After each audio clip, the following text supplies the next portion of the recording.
Assalamualaikum warahmatullahi wabarakatuh. Dan sana Minangkabar masih dalam rangka peringatan 200 tahun Perang Padri, di mana kecamuk perang ini mulai melibatkan pihak Belanda semenjak adanya perjanjian 10 Februari 1821. Dalam episode Perang Padri, tokoh yang tak bisa kita tinggalkan yaitu seorang ulama besar dari Kototuo Ampe Angke Palegurah. Tokoh ini menjadi inspirasi, menjadi guru bagi banyak tokoh Padri dan pejuang Padri di masa itu. Dalam rangka peringatan 200 tahun Perang Padri, Minangkabar hadir di Balai Gurah Kototuo Ampe Angke. Kita lihat kondisi makam dan berziarah ke makam Tuanku Nantuo. Tuanku Nantuo lahir di Kototuo Balai Gurah Ampe Angke. Diperkirakan tahun 1723 dan meninggal dalam usia 107 tahun. Tahun meninggalnya 1830. Beliau mendapat banyak ilmu agama dari berbagai guru-guru hebat di sekitar wilayah Sumatera Barat, mulai dari Kabupaten Agam sampai ke wilayah lain di negeri ini, seperti ke Solo dan juga daerah-daerah lainnya.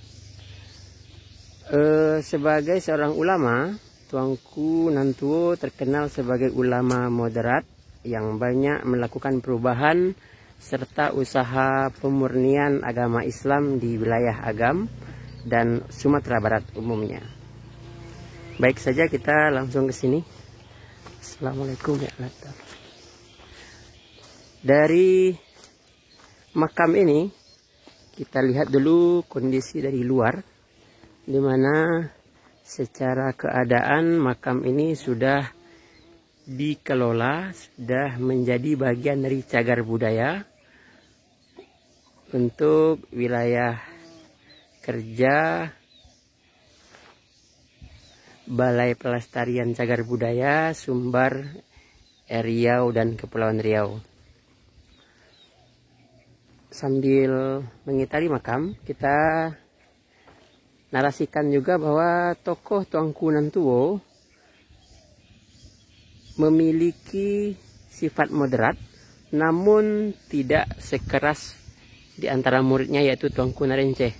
Beliau lebih bersifat dan mengusahakan dengan jalan yang usaha pemurnian Islam dengan jalan yang lebih damai. Semangat belajar agama dari Tuanku Nantuo telah terlihat sejak masa mudanya, di mana di antara guru-guru beliau adalah Tuanku Mansiangan Nantuo, Tuanku Nangkacia, Tuanku Ditalang, Tuanku Salayo, dan Tuanku Sumania. Jadi beliau bukan hanya belajar di sekitar wilayah Agam saja, tapi sudah masuk sampai ke wilayah Solo. Sekitar makam telah dipagari dengan pagar besi, dan terlihat juga pohon-pohon tua yang dari segi usia saya yakin ini sudah ratusan tahun, dan di antara juga sudah ada yang tumbang ya, karena mungkin usia dan pengaruh akar yang sudah tak kokoh lagi. Kita lanjut saja ke dalam kompleks makam. Tercatat di tahun 1784 ribuan murid belajar bersama Tuanku Nantuo di wilayah Ampe Angke ini. Beliau ahli juga dalam bidang bela diri. Di antara murid-muridnya yang begitu terkenal dan menggoncang ya sejarah Indonesia, di antaranya Tuanku Narenceh, Tuanku Bandaro, Jalaluddin Fakih Sagir, Tuanku Imam Bonjol, dan Tuanku Rao.